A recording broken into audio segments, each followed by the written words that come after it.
Сәлеметсіздер ме? Мен Жамбыл облысы Талас ауданы Қаратау қаласы мектеп-лицейдің 8-ші сынып оқушысы Болсынбек Гауһар. Бүгінгі менің экологиялық жобамның тақырыбы қоқыс ғасыр мәселесі.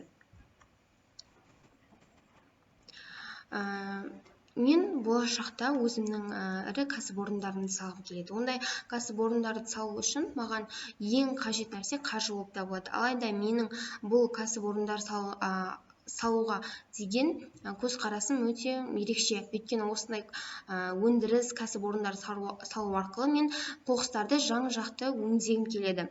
Осылайша мен қоқыстан азайтып, мемлекеттің дамуына үлес қосар едім деп ойлаймын.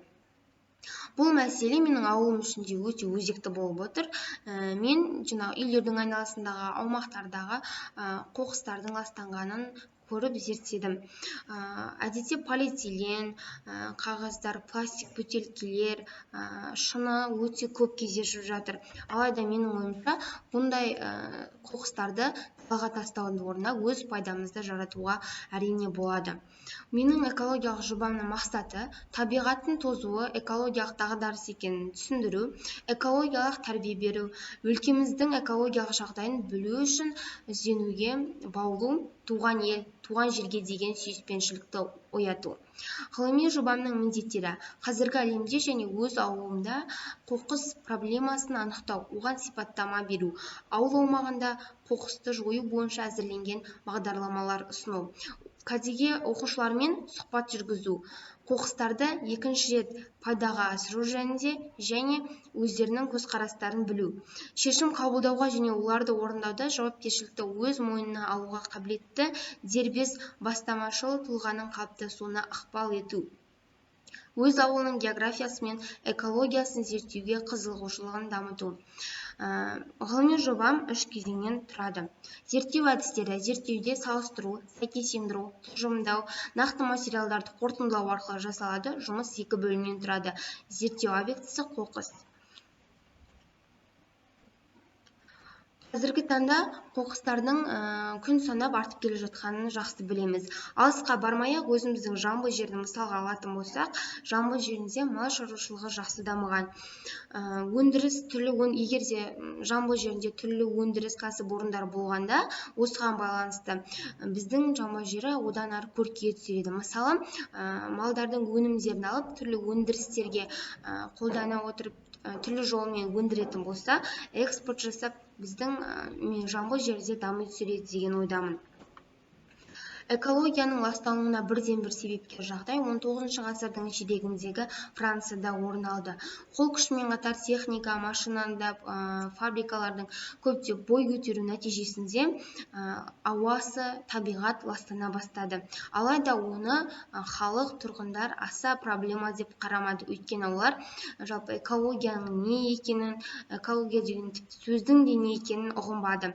Қоқыстарды үңгірлерге тастап, жердің астына қазып тастағандықтан бұлар табиғаттарына, жерлеріне кері әсерін тигізіп, соңында кейде мемлекетпен жер аударуына мәжбүр болды.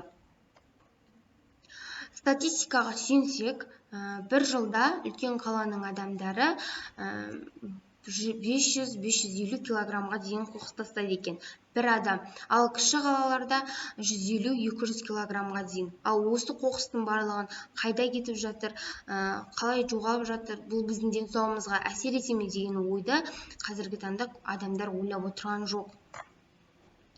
Мен басқа мемлекеттерге де жасап көрдім, осындай әлемдік тәжірибе жасап көрдім.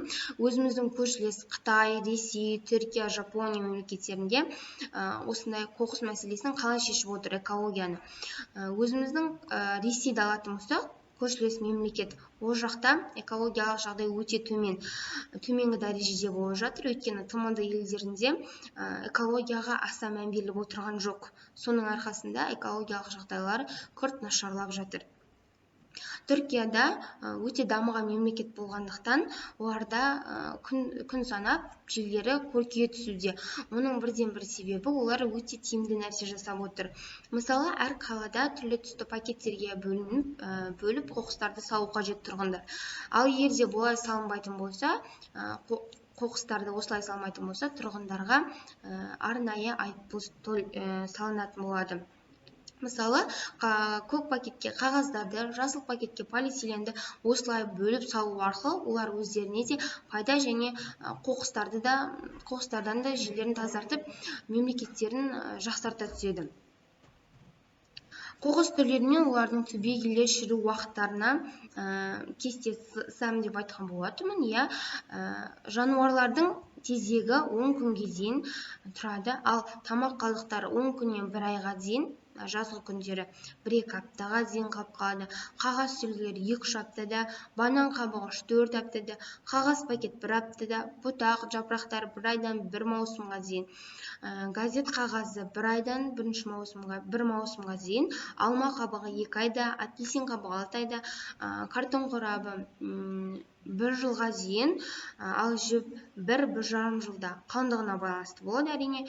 Фольга 100 жылға дейін, резеңке қаптар 100 жылдан астам уақытта шірейді, ал бір реттік жөргектер 500, әйнек 1000 жылдан астам уақытта шірейді. Қаншалықты шіреген сайында бізде бәрібір де денсаулығымызға кері әсер етуде.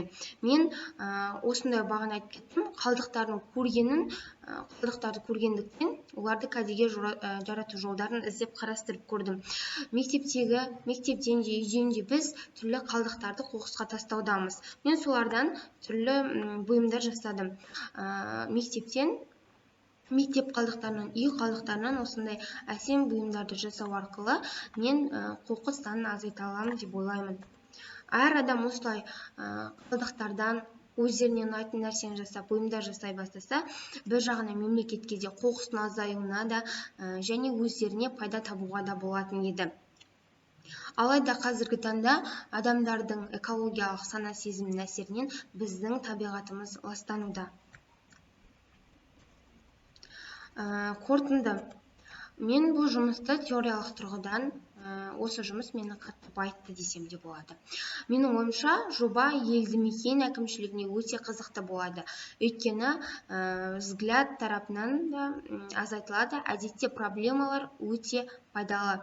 Барлық қателіктер, кемшіліктер және керісінше оң жақтар бірден көрінеді. Сонымен қатар, егер де біз қазірден бастап өзіміздің экологиямызды, табиғатымызды аса көңіл бөліп, жақсы жағынан өзгертетін болсақ, өзіміздің келешек ұрпақтарымызға керемет табиғатымызды сыйға тартып кетер едік, және осы табиғатымызды осы қалпында келесі ұрпақтарға жеткізіп кету біздің парызымыз. Сондықтан табиғатты барынша аялауға тырысайық.